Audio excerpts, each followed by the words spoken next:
Welcome to Resilience Room. So, you're an older man. Maybe you're in your 40s, 50s, or even 60s. You've experienced the world. You've built a life. Maybe you've brought up a family. And maybe you've endured a few heartbreaks too. Then she appears. A younger woman, radiant, alive, full of energy, a little untamed, a little mysterious. And somehow she notices you. Not just a courteous smile or a casual chatter. No. This feels authentic. She offers you attention, steady eye contact, laughter, curiosity, and suddenly, whether you say it aloud or hide it inside, you begin to feel something awaken, something you haven't felt in years. It's flattering, it's thrilling, it's electric. But this right here is where most men stumble hard because there's a very specific shift that occurs when an older man becomes drawn to a younger woman. He forgets something essential. He forgets that he's already complete. He forgets the years, the scars, the wisdom, the lessons. They are his strength. But in that rush of dopamine, in that surge of feeling noticed again, he starts to adjust. He begins softening his edge, making himself smaller to fit inside her world. He trades his throne for her approval. And the moment that happens, the dynamic reverses. She stops seeing a man and starts seeing a guy. Just another guy trying to impress, trying to act cool, trying to win her. And just like that, the attraction fades. This video isn't about judgment. It's about clarity. It's about helping you protect something more valuable than her attention, your masculinity, your dignity, your self-respect. Because this isn't just about dating. These are life strategies.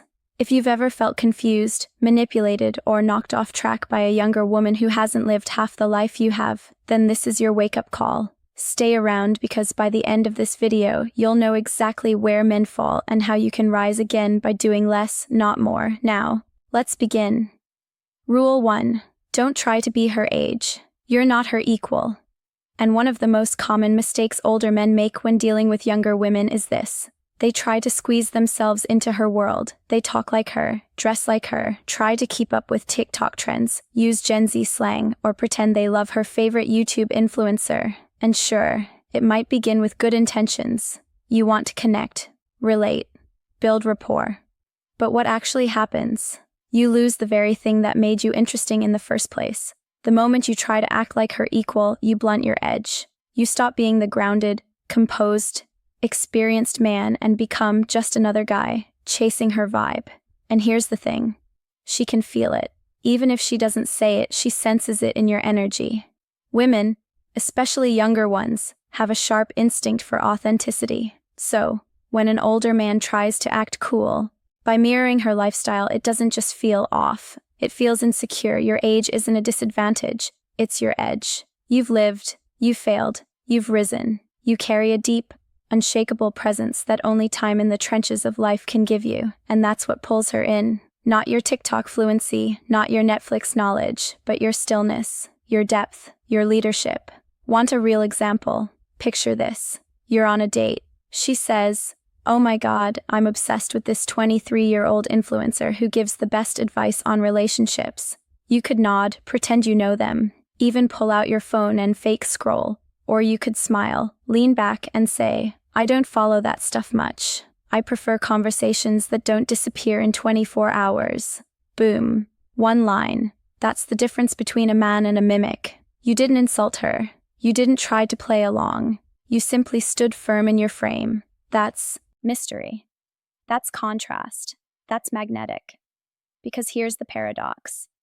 The moment you stop trying to be relatable, you become irresistible. Rule 2. Don't be her emotional sponge. Another trap older men often walk into without even realizing it is becoming her emotional sponge. It starts innocently. She opens up, talks about her toxic ex, her absent father, her mental health battles, the pressure she feels trying to find herself. And because you're older, wiser, more emotionally mature, you listen. You empathize. You think maybe she sees something in you that she can't find in boys her age. But slowly, you stop being the man she's drawn to and turn into her therapist, her helpline, her emotional dumping ground. She unloads her storms on you at midnight, and you answer every time because you believe you're connecting. You think, if I'm the only one who understands her, she'll choose me. but she won't because this isn't romantic bonding. It's emotional outsourcing. You're not her safe place. You're her safety net.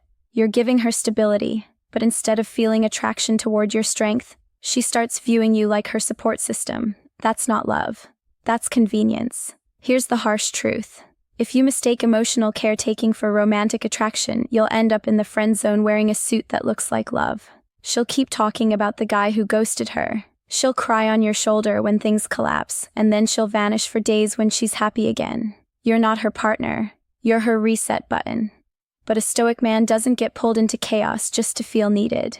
He doesn't try to fix everything. He doesn't carry burdens that don't belong to him. He's calm simply by being calm. He offers presence, not prescriptions. He listens without losing himself. Here's what that looks like in action. She calls you, crying, upset, spiraling over her latest meltdown. Old you would jump in. What happened? Are you okay? What can I do? But the stoic you simply says, that sounds like a lot. I hope you give yourself space to figure it out. Boom. That single line tells her everything. You're present, but untouchable. You're not trying to fix her. You're not rushing to become her hero. You're not absorbing her mess. You're holding your peace because your peace is your standard.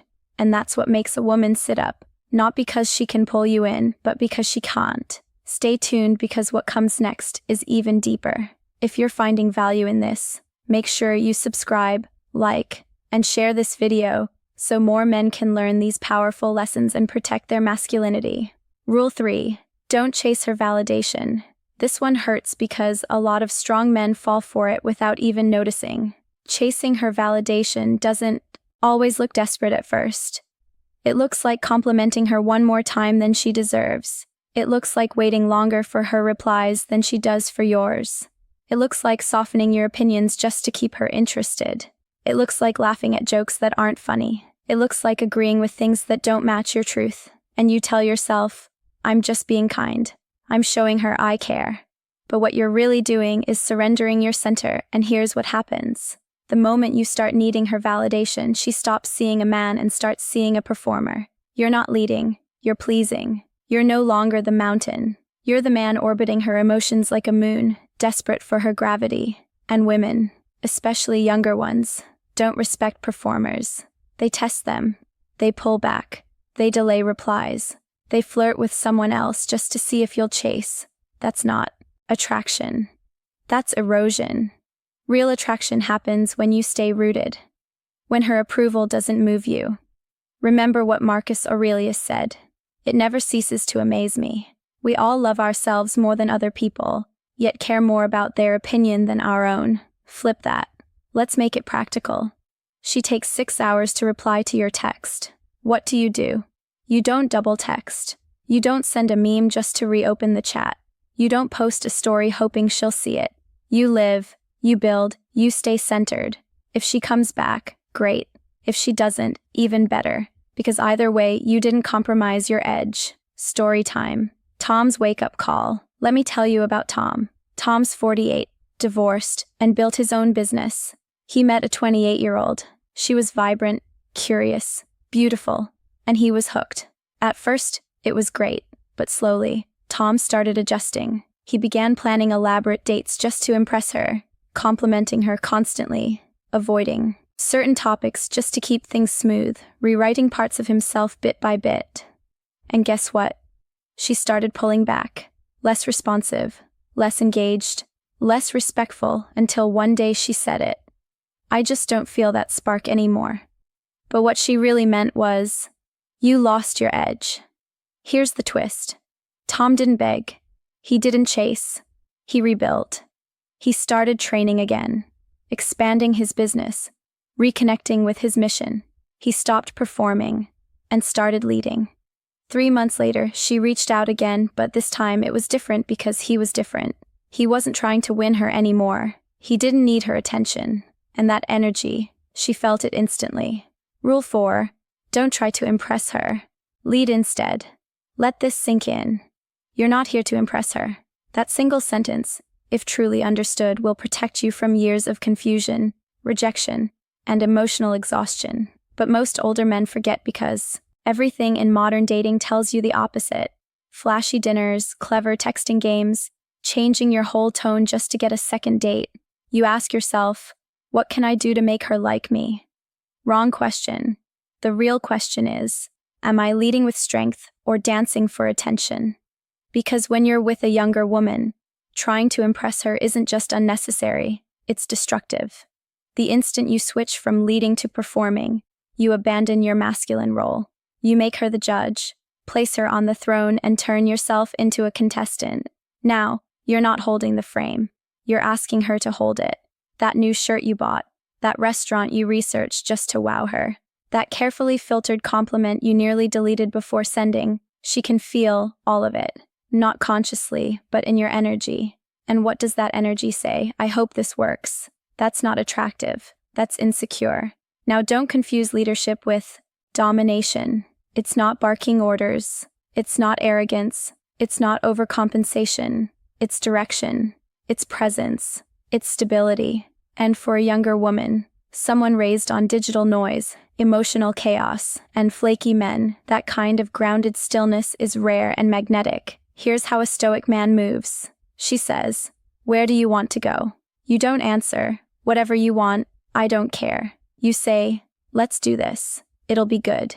You lead, not by controlling, but by showing that you know where you're headed with or without her. Let me flip the script. Most older men on a first date try to impress. They talk about their job, their investments, their car, their travels. But you sit calm, grounded, unbothered. You don't talk to win, you talk to connect. You ask her about her values. You let silence hang when it needs to. You don't flinch, you don't perform. And slowly she leans in, not because you're impressive, but because you're anchored. Epictetus once said, "If you want to improve, be content to be thought foolish and stupid." Translation: stop trying to please the crowd. Start aligning with principle. You don't need to be deep. You need to be real. Because leadership isn't loud. It's quiet, unshakable, unmistakable. The man who leads may not get everyone's attention, but the right woman, she won't be able to forget him. If this message is clicking with you, don't just watch, engage. Hit subscribe, like, and share this video with another man who needs to hear it. Stay tuned because the next rule will open your eyes even further. Rule 5. Don't project long-term fantasies. In the beginning, you've just met her. She's captivating, youthful, magnetic, and clearly showing interest. And instantly, your mind starts racing. You start imagining vacations together, her laughing at dinner with your friends, maybe even walking down the aisle. You see potential, you see forever, but here's what you don't see: who she really is. Because the second you start building castles in your mind, you stop watching reality. You stop noticing her actions, you stop checking for consistency. You start justifying red flags. You overlook misalignment. Why? Because you're high on hope. And hope without observation leads straight into delusion. You tell yourself, she's just going through a phase, she just needs time to mature, we'll work through that. But what you're really doing is negotiating with a fantasy. Not the woman in front of you, but the woman inside your imagination, and she feels it. She feels the pressure. She feels your investment growing before she's even decided what she wants. And instead of feeling seen, she feels suffocated because she didn't ask to be your forever. She was just getting to know you. Stoicism reminds us of this truth. When you are about to place your hand on something, remind yourself what it is. Dating isn't about fantasy building. It's about data collection. You're not here to plan a future. You're here to observe, evaluate, understand the energy beneath her words. Because attraction is easy, compatibility is tested. Instead of dreaming about what she could be, watch how she handles conflict, disappointment, accountability. Respect those patterns. That's who she really is. Here's a painful but powerful story. Dean, 52, successful, intelligent, driven, met a 26-year-old who lit up every room she entered. She was wild, spontaneous, addictive. Within 2 weeks, he was telling his friends, "I think she might be the one." He adjusted his schedule, skipped business trips, prioritized her over his goals. But she ghosted, flaked, showed inconsistencies everywhere, and Dean ignored it because he wasn't seeing her. He was seeing the future he wanted. 3 months in, she vanished without a word, and Dean was crushed, but not because of what he lost, but because of what he imagined. He was grieving a dream, not a woman. The lesson: don't project, don't fantasize, observe. Because if her patterns don't match your values, her potential won't save the relationship. Rule 6. Don't be her backup plan. This one's harsh, but it's real. Sometimes you're not her main man. You're her maybe, her just in case, her emotional crutch. You're the one she flirts with when she's bored, texts when she's lonely, calls when the man she truly wants isn't around. You think she's choosing you, but she's using you to fill emotional space. You tell yourself she's just busy. She needs time. She's figuring things out. But deep down, you know you're not her first choice. And here's what Stoicism teaches. A man must never stay where he isn't respected. You can't be the one she leans on when it's convenient and expects you to wait quietly when it's not. Let me give you an example. Paul, 47, met a 26-year-old through friends. They had amazing conversations, flirtation, laughter, but she never fully committed. She ghosted, then came back crying. She talked about other guys, and Paul, he picked up every time. He thought, if I stay patient, she'll see I'm the one. What did she actually see? A man she could depend on, not desire. One day she said, "You're like my safe place." And that's when it hit him. He wasn't her love. He was her landing pad. So, he walked away. Months later, she came back, but now, he was different. He wasn't there to catch her. He wasn't there to listen to her spirals. He had become a standard, not a safety net. Because real masculine energy isn't found in availability, it's in selectivity. You don't become desirable by being there all the time. You become desirable by making her realize what it costs to lose you. Rule 7. Never lose your mission for her. This is where powerful men collapse. Not when she ignores you, not when she tests you, but when you start to feel something real. When you let yourself believe maybe she's worth bending for. Little by little, you skip the gym. You delay that business call. You rearrange your schedule. You spend more time texting and less time creating. You stop leading and start orbiting, and it doesn't feel like surrender. It feels like love, like devotion, like romance. But what's really happening? You're trading your edge for access. You're stepping away from your mission for a woman, and when you do that, something shifts in her. She stops feeling safe. She stops feeling drawn. She starts pulling away. Because women, especially younger ones, aren't drawn to men who put them first. They're drawn to men who put their mission first and invite her to join it. A woman doesn't want to be your purpose. She wants to be a witness to it because masculinity isn't about force. It's about direction. And when your direction wobbles, your presence fades. Here's the trap. Jordan, 45 CEO, built a company from nothing. He met a 26-year-old artist. Different, brilliant, playful, stunning. He was hooked. They got close fast, but he started changing his habits, canceled trips, stopped investing, reworked his mornings around her sleep schedule, delayed goals because they were getting serious. From the outside, it looked romantic. Inside, Jordan was drifting. He wasn't showing up for himself, and she felt it. She didn't say it. She didn't need to. She started pulling back. Then one day, she ghosted him. And that's how attraction dies. Quietly. Not because you failed, but because you forgot what made you powerful. Stoicism says, a man's worth is no greater than his ambitions. Marcus Aurelius. So what are you? If you abandon your ambitions for comfort, you become forgettable. You lose your mission. You lose her respect. Eventually, you lose yourself. Never forget this. A man on fire never runs out of options. A man who gives up his fire for comfort runs out of himself. So wake up early. Build your empire, train your body, execute your code, speak your truth, even if it shakes her. Let her feel the gravity of a man who doesn't bend for affection. Rule 8. Be the rock, not the puppet. Let's get this straight. She doesn't want you to bend, even when she tests you, even when she pulls away, even when she gets moody or sarcastic. What is she really doing? She's trying to shake you. She wants to see, is this man solid or does he break under pressure? If you flinch, chase, or change your truth to suit her emotional moment, you're not a rock, you're a puppet, and no woman, especially not a younger one, wants to fall in love with a puppet. Here's what most men miss. She might say, you're too stoic, too cold, too unreadable, but deep down, that stillness is what makes her feel safe. She wants your frame to hold even when she storms. Here's what that looks like. Drew, mid-50s, grounded, sharp, recently divorced, started dating a 25-year-old. Things were smooth at first, but then the tests came. She'd flirt with other guys in front of him, critique his clothes, say, "You'd be hotter if you dressed younger." Old Drew would have changed, bought new jeans, laughed it off to avoid conflict. But this Drew smiled and said, "That's funny. I like the way I move." He didn't flinch, he didn't snap, he didn't defend, he stood his ground. And what happened? 2 days later, she wanted to see him again. Not because he agreed, but because he didn't. She realized, this man won't dance for me. He stands for himself.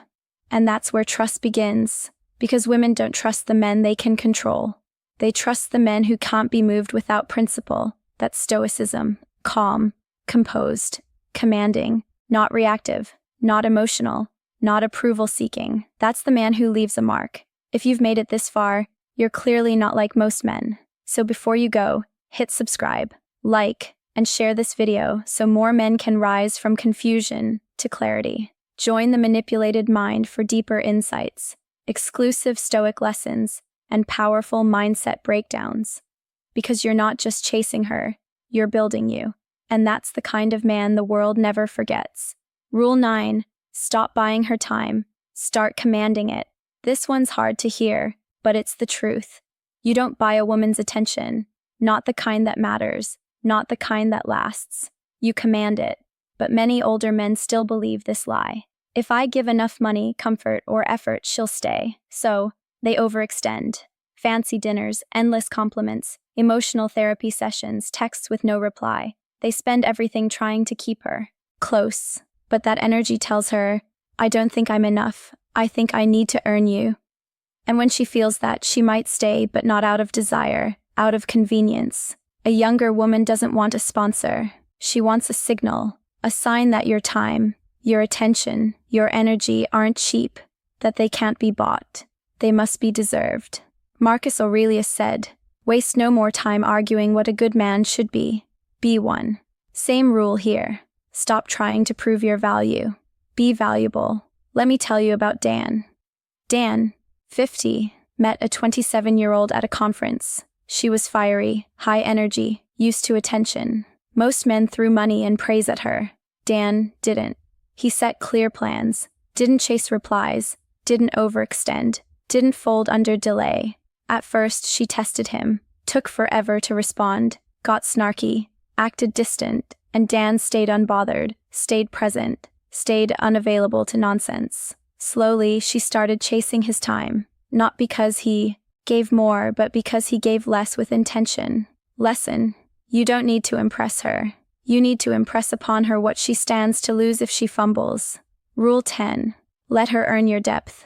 You've lived. You've watched the world turn slow and brutal. You've survived heartbreak. You've rebuilt yourself over and over. Now you carry something most younger men don't yet possess. Depth. Wisdom forged in fire. Scars hidden behind calm eyes. Silence that speaks volumes. That's power. But here's where most older men fail. They give that depth away too soon to women who haven't earned it, to women who don't know what to do with it. You meet a beautiful younger woman, charming, curious, different, and you start opening up your past, your regrets, your philosophy, your heart. You expose your emotional vault thinking, "This will show her I'm not like other men." But here's the problem. Vulnerability without qualification isn't connection, it's exposure. And sometimes it doesn't pull her in. It overwhelms her. Or worse, it bores her. Because real depth isn't attractive to the unprepared. It's heavy, confusing, intense. Remember this. You don't owe her your story. Not on the first date, not because she's pretty, not because she asks. She must earn it through consistency, maturity, emotional steadiness. Just because she asks deep questions doesn't mean she's ready for deep answers. Let her prove she's worthy of your truth. Your truth is a temple, not a coffee shop. Here's what that looks like. Mark, 53, divorced, experienced, met a 29-year-old artist, free-spirited, emotionally intense. On their first few dates, she kept asking, "Tell me your biggest heartbreak. Do you believe in soulmates? Have you ever cried in front of someone?" She was diving deep fast, But Mark didn't. Not because he was cold, but because he was watching. He smiled, redirected, and instead of answering, he asked her, "How do you handle criticism? What happens when you don't get your way?" He didn't give her a story. He gave her a mirror. Over time, she revealed more about herself than she realized. After a few weeks, when she'd proven her emotional weight, then he opened up, and when he did, it landed because she'd earned it. That's the difference between a man who leaks his soul to anyone who listens and a man who protects his kingdom until someone proves they can stand in it. Seneca said, "As is a tale, so is life. Not how long it is, but how good it is what matters." Apply that to connection. It's not how fast you go deep, it's how real it feels when you finally do. You're not guarded, you're disciplined. You don't punish, you filter. You're not cold, you're commanding. You don't give away your light like a cheap lamp in a hallway. You let her earn it one step at a time. Final thoughts. From puppet to pillar. Let's be honest. If you've reached this point, you're not just a man, you're a man seeking grounding, strength, and clarity. Something deeper than games or gimmicks. That already places you above most men. You're not here just to get the girl. You're here to master yourself. To stop chasing and start leading. To stop performing and start embodying. To stop shrinking and start holding the line. So here's your next move. Lead with calm. Move with direction. Protect your emotional depth like sacred ground. Be unshakable, not flashy. Be still, not loud. Be him. Because the moment you stop trying to impress her, you become the experience she never saw coming. Final reflections from puppet to pillar. Let's be honest. If you've stayed with me this long, you're not just a man. You're a man who's searching for stability, strength, and clarity. You're craving something deeper than games or quick tricks.